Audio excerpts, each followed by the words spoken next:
Dear Santa, please send me a dad. This letter ended up on the desk of a lonely billionaire. But in this version of the story, the request was far more specific, and the recipient was a man whose heart had been frozen for years. Winter wrapped Chicago in its sharpest cold.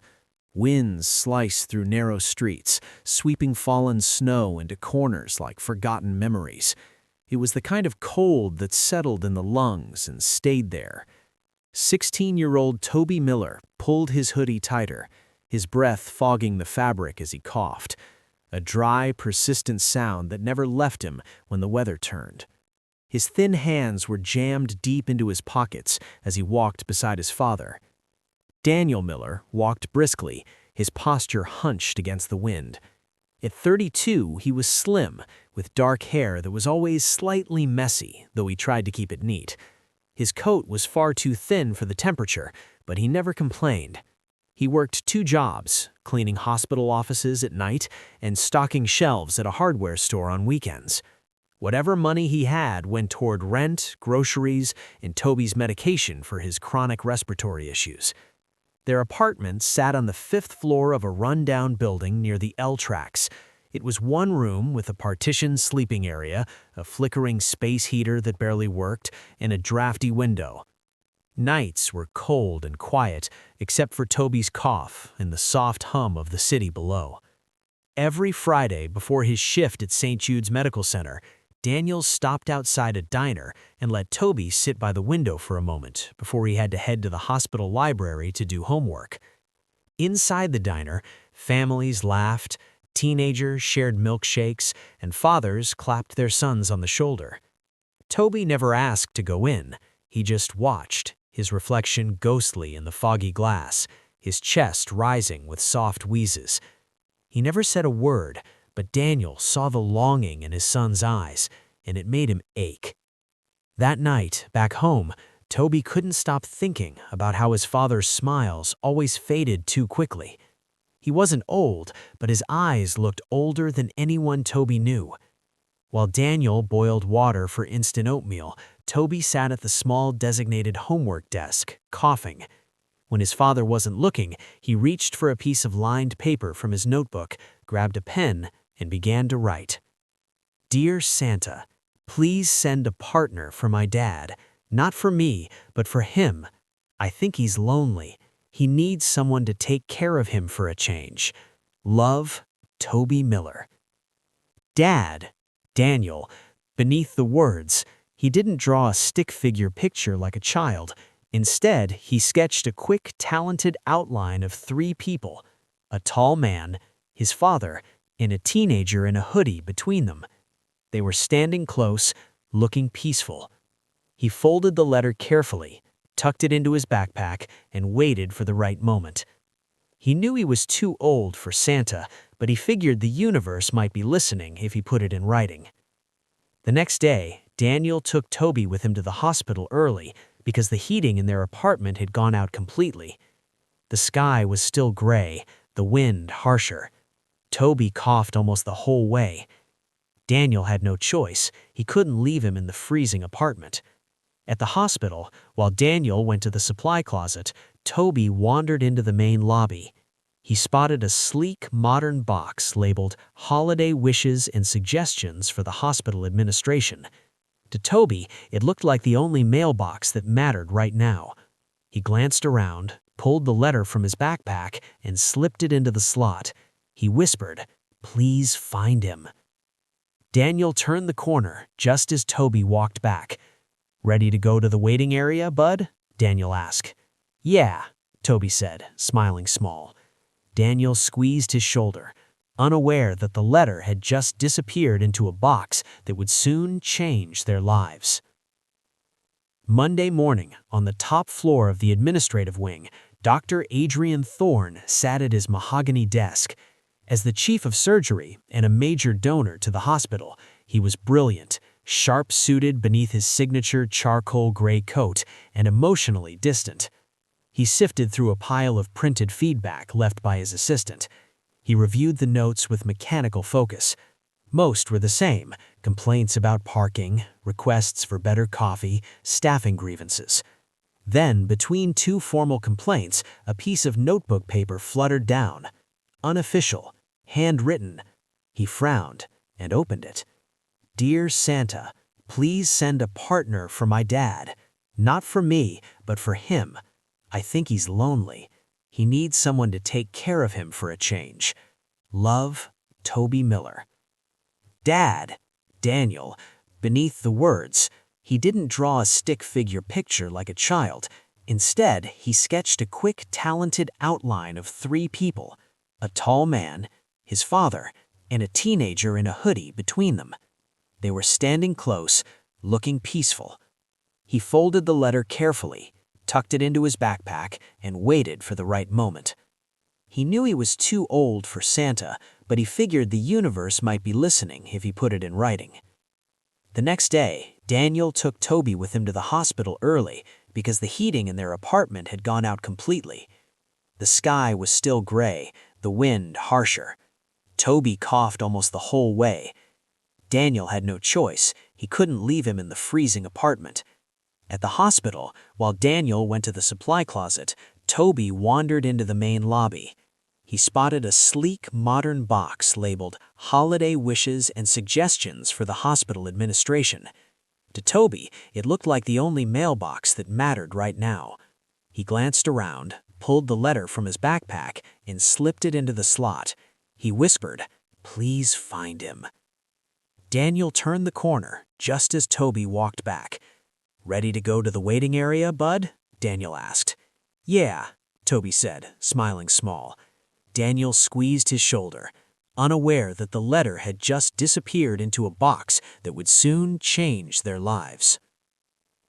Monday morning, on the top floor of the administrative wing, Dr. Adrian Thorne sat at his mahogany desk. As the chief of surgery and a major donor to the hospital, he was brilliant, sharp-suited beneath his signature charcoal gray coat, and emotionally distant. He sifted through a pile of printed feedback left by his assistant. He reviewed the notes with mechanical focus. Most were the same: complaints about parking, requests for better coffee, staffing grievances. Then, between two formal complaints, a piece of notebook paper fluttered down. Unofficial, handwritten. He frowned and opened it. "Dear Santa, please send a partner for my dad. Not for me, but for him. I think he's lonely. He needs someone to take care of him for a change. Love, Toby Miller." Dad, Daniel. Beneath the words, he didn't draw a stick figure picture like a child. Instead, he sketched a quick, talented outline of three people: a tall man, his father, and a teenager in a hoodie between them. They were standing close, looking peaceful. He folded the letter carefully, tucked it into his backpack, and waited for the right moment. He knew he was too old for Santa, but he figured the universe might be listening if he put it in writing. The next day, Daniel took Toby with him to the hospital early because the heating in their apartment had gone out completely. The sky was still gray, the wind harsher. Toby coughed almost the whole way. Daniel had no choice. He couldn't leave him in the freezing apartment. At the hospital, while Daniel went to the supply closet, Toby wandered into the main lobby. He spotted a sleek, modern box labeled "Holiday Wishes and Suggestions for the Hospital Administration." To Toby, it looked like the only mailbox that mattered right now. He glanced around, pulled the letter from his backpack, and slipped it into the slot. He whispered, "Please find him." Daniel turned the corner just as Toby walked back. "Ready to go to the waiting area, bud?" Daniel asked. "Yeah," Toby said, smiling small. Daniel squeezed his shoulder, unaware that the letter had just disappeared into a box that would soon change their lives. Monday morning, on the top floor of the administrative wing, Dr. Adrian Thorne sat at his mahogany desk. As the chief of surgery and a major donor to the hospital, he was brilliant, sharp-suited beneath his signature charcoal gray coat, and emotionally distant. He sifted through a pile of printed feedback left by his assistant. He reviewed the notes with mechanical focus. Most were the same: complaints about parking, requests for better coffee, staffing grievances. Then, between two formal complaints, a piece of notebook paper fluttered down. Unofficial, handwritten. He frowned and opened it. "Dear Santa, please send a partner for my dad. Not for me, but for him. I think he's lonely. He needs someone to take care of him for a change. Love, Toby Miller." Dad, Daniel. Beneath the words, he didn't draw a stick figure picture like a child. Instead, he sketched a quick, talented outline of three people: a tall man, his father, and a teenager in a hoodie between them. They were standing close, looking peaceful. He folded the letter carefully, tucked it into his backpack, and waited for the right moment. He knew he was too old for Santa, but he figured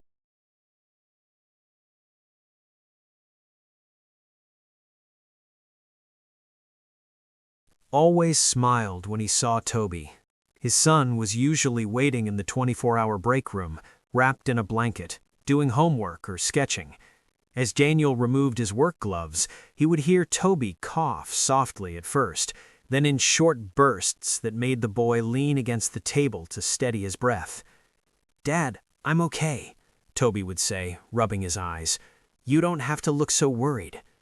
Daniel would kneel down, fixing Toby's hoodie. "I'm always worried, Tobes. It's my job." But the warmth in his voice couldn't hide the fatigue in his eyes. At work, Daniel moved like a shadow. Efficient, invisible, he greeted people politely but never lingered. He volunteered for extra shifts and stayed silent when others complained.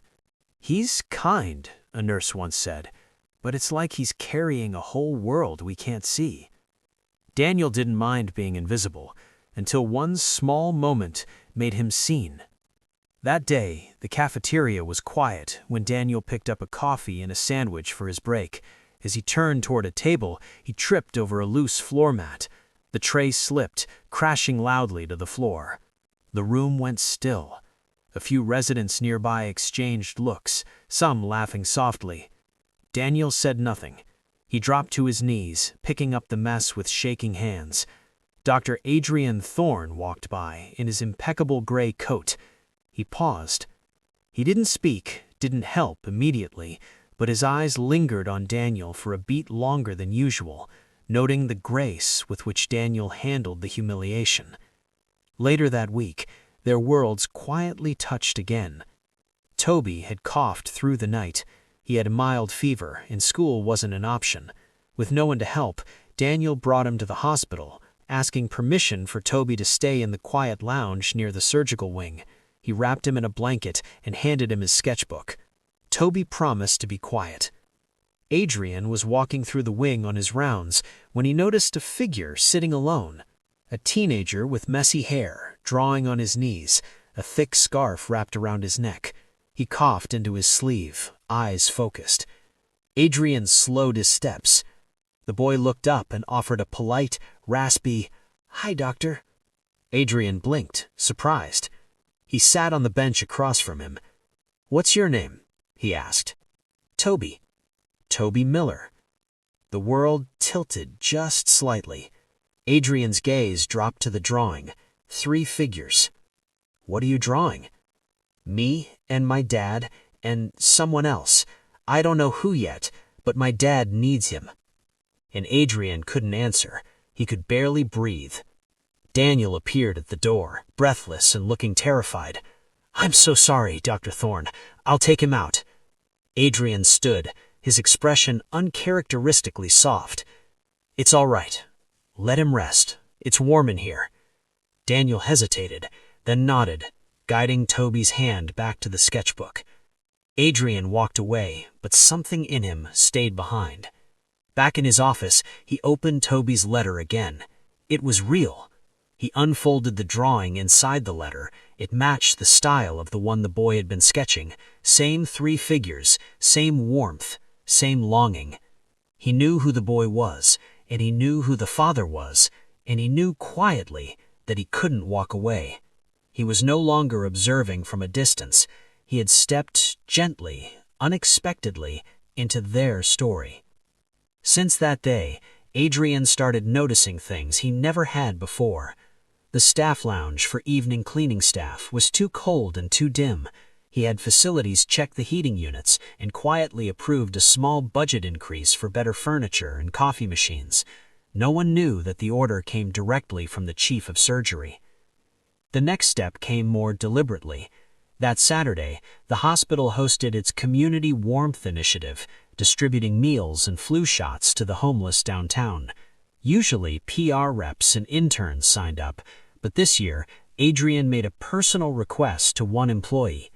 "Daniel Miller," he said, catching him in the hallway. "You stay calm in emergencies.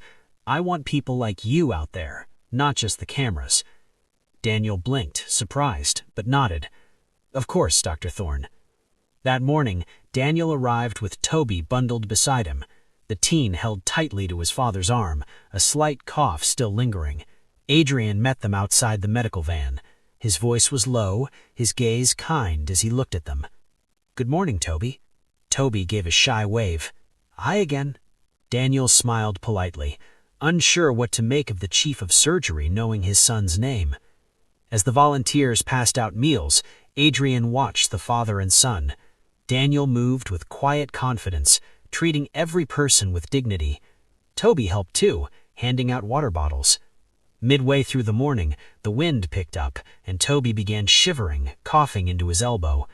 Adrian wordlessly slipped off his heavy, expensive gray wool coat and wrapped it gently around Toby's shoulders. "This is better than your hoodie. It blocks the wind." Daniel moved to object.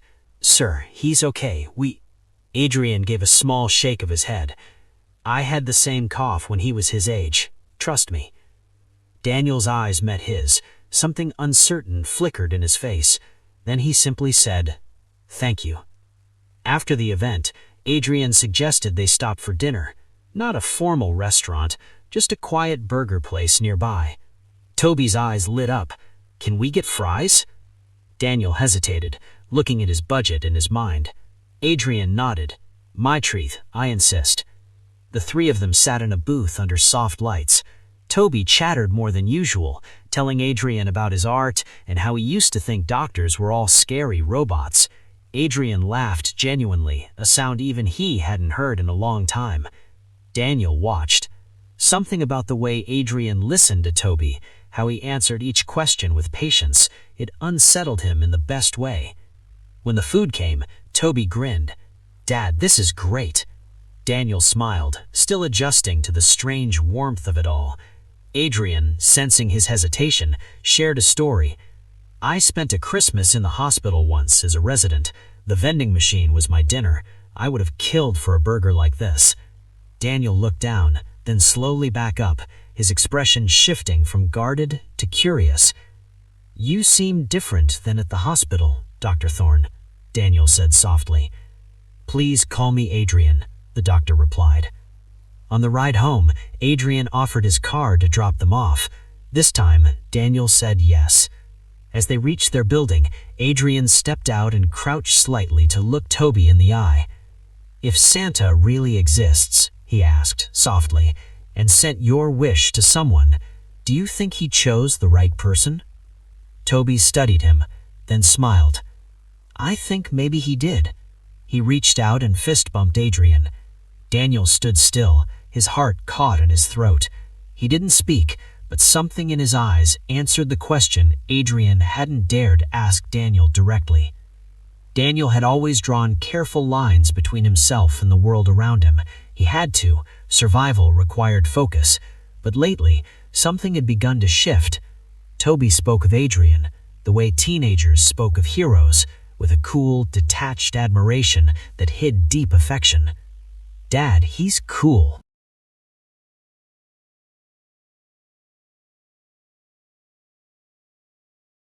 "Actually cool," Toby said one morning. "He doesn't look at us like we're charity." Daniel blinked, caught off guard. He had no answer. No one had looked at him with anything other than indifference in years. Adrian, on the other hand, had already crossed the line Daniel didn't know he had drawn. Quietly, methodically, without announcement, he had begun to care. When Adrian reviewed employee health screenings and saw Daniel flagged for high stress and markers of malnutrition, something inside him pulled taut.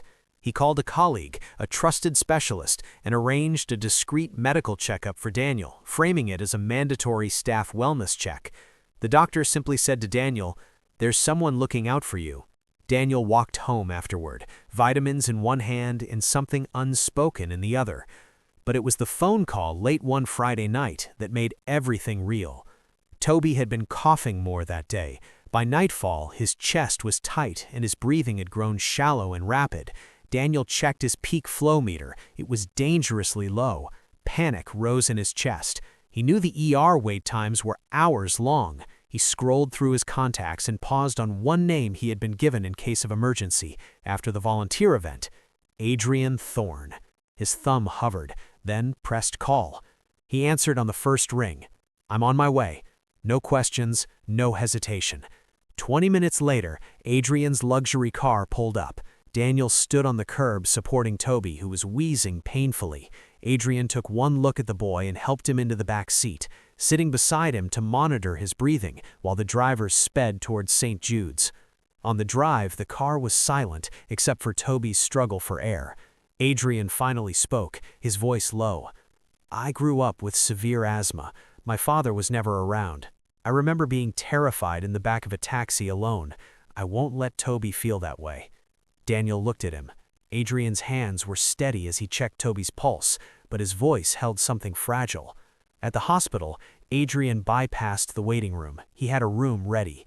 Toby was stabilized quickly with nebulizers and steroids. His breathing eased and he fell asleep, exhausted.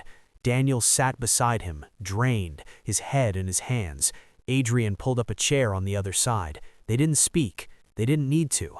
Somewhere after midnight, Daniel drifted off, and so did Adrian.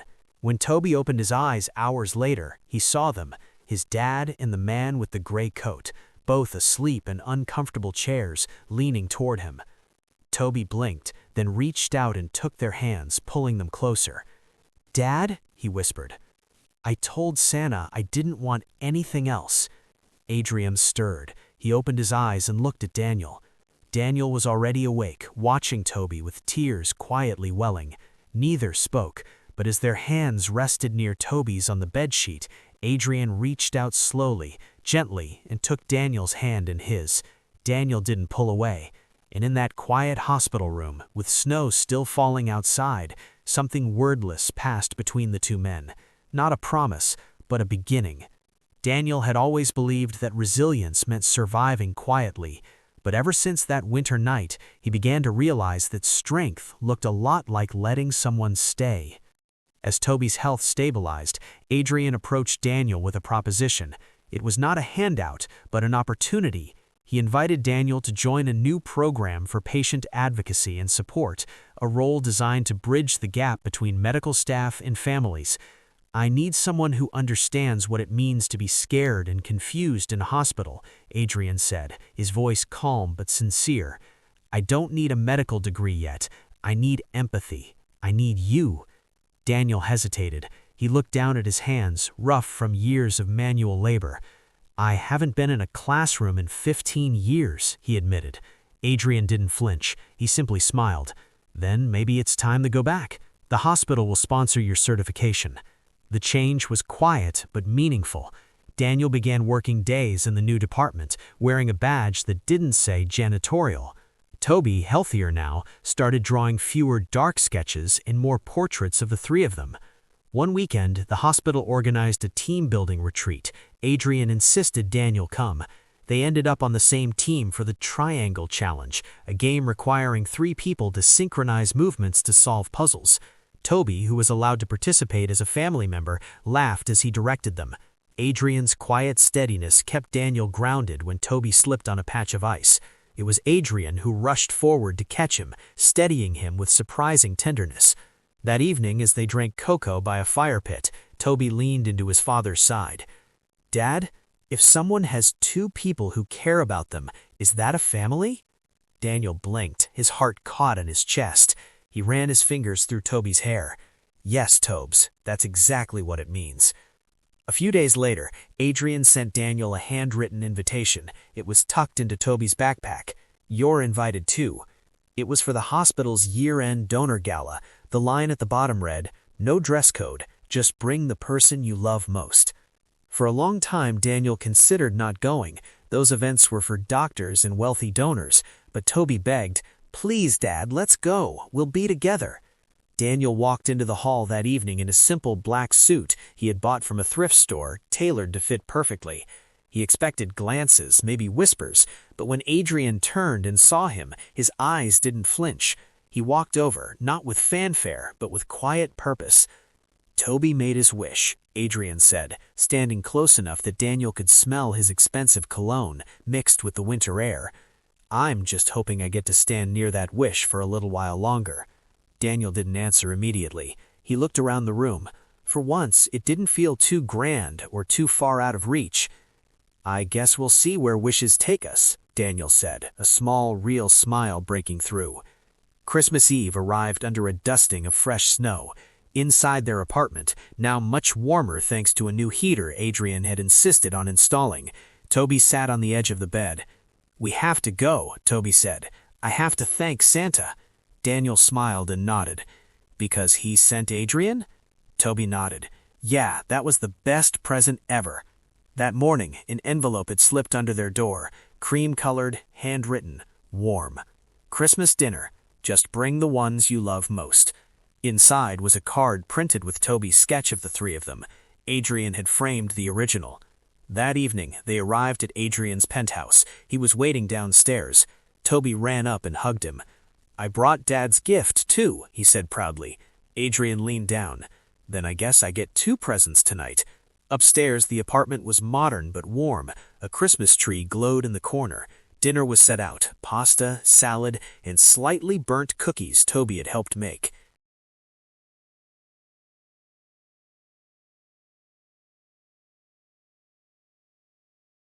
Bake at Adrian's place the week before. Adrian bit into one and smiled. Perfect. Daniel raised an eyebrow. "Really?" Adrian grinned. "Absolutely." After dinner, Adrian walked with Toby to the tree. Toby pulled out a folded piece of paper. "I have one more thing," he whispered. "Dear Santa, I think I already got my gift early, but if it's okay, can I keep him forever? Love, Toby." Adrian read it slowly, his throat tightening.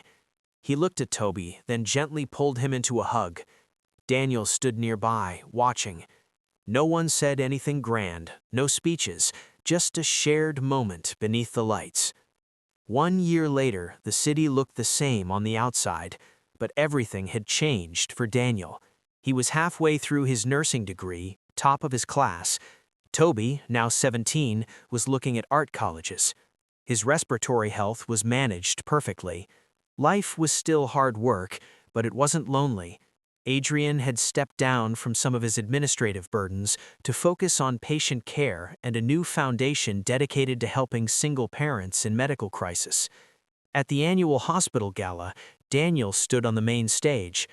"When I was younger," he began, his voice steady, "I thought asking for help was weakness, but I learned that letting someone in can make you stronger." He glanced toward the front row. Adrian sat beside Toby. "And sometimes," Daniel continued, looking directly at Adrian, "love is just showing up, day after day." Later that evening, the three of them walked beneath the lights of the city. Toby ran ahead, texting a friend. Daniel and Adrian walked quietly behind them, their hands brushing. Daniel looked sideways at the doctor. "If someday," he said slowly, "I don't need help anymore, would you still stay?"